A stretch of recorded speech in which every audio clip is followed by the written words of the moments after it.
কাঁথিতে যুবক খুন, কিন্তু প্রশ্ন উঠল কাঁথি হাসপাতালের ভূমিকা নিয়ে। বিনা চিকিৎসায় মৃত্যুর অভিযোগ। হাসপাতালে আনা হয় অস্ত্রের কোপে জখম যুবককে। ৮ ঘন্টা স্বাস্থ্যকর্মীদের ডাকাডাকি করলেও সাড়া পাওয়া যায়নি, এমনটাই অভিযোগ করছেন ওই যুবকের পরিবার। ঠিক কি অভিযোগ শুনবো।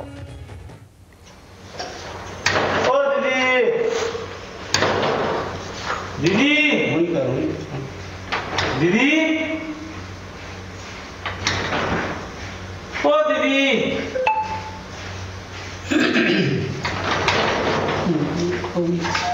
तो नाम्बर এখন কোন দিন যাচ্ছে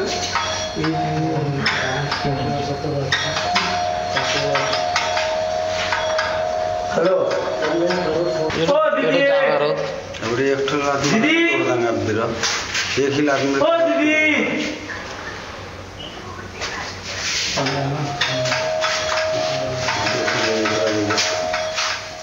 যে ছবি আপনাদের সামনে রাখছি, বন্ধ রয়েছে ওটি। স্ট্রেচারে রক্তাক্ত অবস্থায় যুবক পড়ে রয়েছে। তার পরিবারের সদস্যরা ডাকাডাকি করছেন স্বাস্থ্যকর্মীকে, কিন্তু দরজা খোলা হলো না। ওটির দরজা বন্ধ।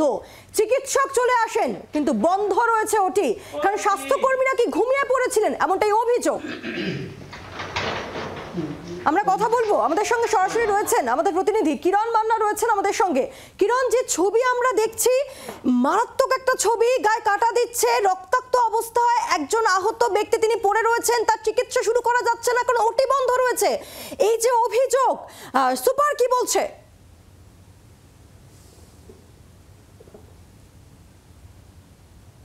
মারাত্মক অভিযোগ। দেখো, আজকে কাঁথি হাসপাতালে এই নিয়ে যথেষ্ট সরব হয়েছে সেই মৃতের পরিবারের লোকজন থেকে গ্রামের মানুষজন। তারা বলছেন যে হাসপাতাল একটি মহকুমা হাসপাতাল, সেখানে গতকাল রাত্রি 2টো নাগাদ যখন হাসপাতালে মুমূর্ষু রোগী আশঙ্কাজনক অবস্থায় তাকে যখন সেই আজগর আলীকে নিয়ে যাওয়া হয়, চিকিৎসক তার প্রাথমিক ট্রিটমেন্ট করে দিয়েছেন এবং ট্রলিতে শুয়ে যখন তার অপারেশনের জন্য থিয়েটারের দিকে নিয়ে যায়, তখন থিয়েটারের সামনে একটি দরজা আছে, মেন গেট, তার ভেতরেই থিয়েটার। সেখানে ডাকাডাকি করেন, কারণ ভেতরে নার্স স্বাস্থ্যকর্মী তারা ছিলেন, তারা কার্যত ঘুমিয়ে পড়েছিলেন, এমনটা অভিযোগ। আধ ঘন্টা ধরে পরিবারের লোকজন চিৎকার চেঁচামেচি করেন, দরজা খুলুন, দরজা খুলুন, ও দিদি বলে ডাকছেন, তখনও কেউ সাড়া দেয়নি। প্রায় আধ ঘন্টার বাদে দরজা কোনো রকমে খোলা হয়, ততক্ষণে কিন্তু সব শেষ। চিকিৎসক পাশে দাঁড়িয়েছিলেন, ছবিতেই আমরা দেখতে পেয়েছি। শুধু নয়, পরিবারের লোকজনও জানাচ্ছেন যে চিকিৎসক যথাসময়ে এসে গেছেন, কিন্তু যারা নার্স স্বাস্থ্যকর্মী ভেতরে ছিলেন তারা ঘুমিয়ে পড়েছিলেন, যে কারণে খুলতে বিলম্ব হয়েছে। শুধু তাই নয়, দরজায় রীতিমতো ভেঙে ফেলার উপক্রম, ও দিদি করে ডাকতে তারা রীতিমতো তারা সেখানে আধ ঘন্টা দাঁড়িয়ে থাকেন, তারপরেও কিন্তু দরজা খোলেনি। রক্তক্ষরণ তখন হচ্ছে, নলিতে ছুরি চালিয়েছে ধারালো অস্ত্র, এমন অভিযোগ ছিল। সেই রোগীকে নিয়ে গিয়ে তখনও জীবিত ছিলেন, তিনি তখন মৃত্যু যন্ত্রণায় ছটফট করছেন। সেই গলার নলি তাকে অপারেশন করার দরকার ছিল, কিন্তু যেহেতু আধ ঘন্টা বয়ে গেছে, ততক্ষণে কিন্তু রোগীকে বাঁচানো আর যায়নি। কিছুক্ষণের মধ্যে মৃত্যু হয়, চিকিৎসকরা জানিয়ে দেন যে তার মৃত্যু হয়েছে। এই বিষয়ে আমরা হাসপাতাল সুপারের সঙ্গে কথা বলেছিলাম, তিনি বিষয়টি জানেন না এমনটাই জানালেন। তিনি অ্যাসিস্ট্যান্ট সুপারের নম্বর দিলেন, তার সঙ্গে কথা বললাম, তিনিও জানেন না কার্যত, তাকে জানানো হয়নি বা অভিযোগ কেউ করেনি। কিন্তু পরিবারের লোকের এমন অভিযোগ পুলিশের কাছেও জানিয়েছেন। এমন অভিযোগে যখন সরব হয়েছে, তখন নড়ে চড়ে বসেছে এখন হাসপাতাল কর্তৃপক্ষ, সুপার থেকে অ্যাসিস্ট্যান্ট সুপার বা অন্যান্যরা। এই বিষয় নিয়ে যথেষ্ট সরব হয়েছে। যখন একজনকে মৃত্যু অভিযোগে গ্রেপ্তার করা হয়েছে, যে নিয়ে সরগরম, সকাল থেকে সেই সরগরম অবস্থা, পরিস্থিতি নিয়ন্ত্রণের বাইরে যাচ্ছিল, পুলিশ কোনো কারণে সামাল দিয়েছে। সেই জায়গায় সেই রোগীকে হসপিটালে নিয়ে যাওয়া হয় যথাসময়ে।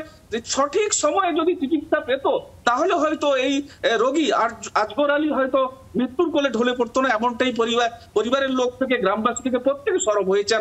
হাসপাতালে চিকিৎসা ব্যবস্থা নেওয়া হয়েছে, কারণ ডিউটি সে সময় ছিল এবং সেই ডিউটিরত অবস্থায় স্বাস্থ্যকর্মী, নার্স তারা একেবারে বেঘরে ঘুমোচ্ছেন এবং তাদের এই না ঘুমানোর জেরে 30 মিনিট ধরে বিনা চিকিৎসায় এক ব্যক্তির, এক যুবকের মৃত্যু হলো। এবং যে ছবি, যে ভিডিও আমরা দেখাচ্ছি, যে ভাইরাল ভিডিও, তার রীতিমতো গায়ে কাটা দেওয়ার মতো। সঙ্গে থাকো, আরো একবার সেই ভিডিও দেখাবো আপনাদেরকে।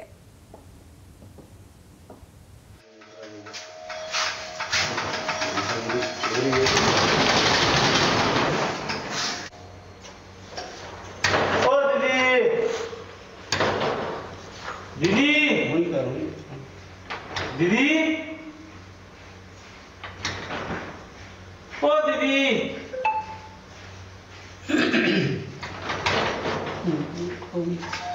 তো নাম্বার এখন কোনদিন যাচ্ছে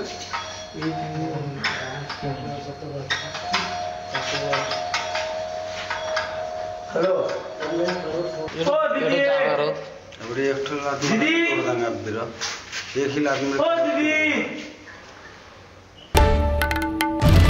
বাংলার আওয়াজ, বাঙালির আবেগ, জি 24 ঘন্টা।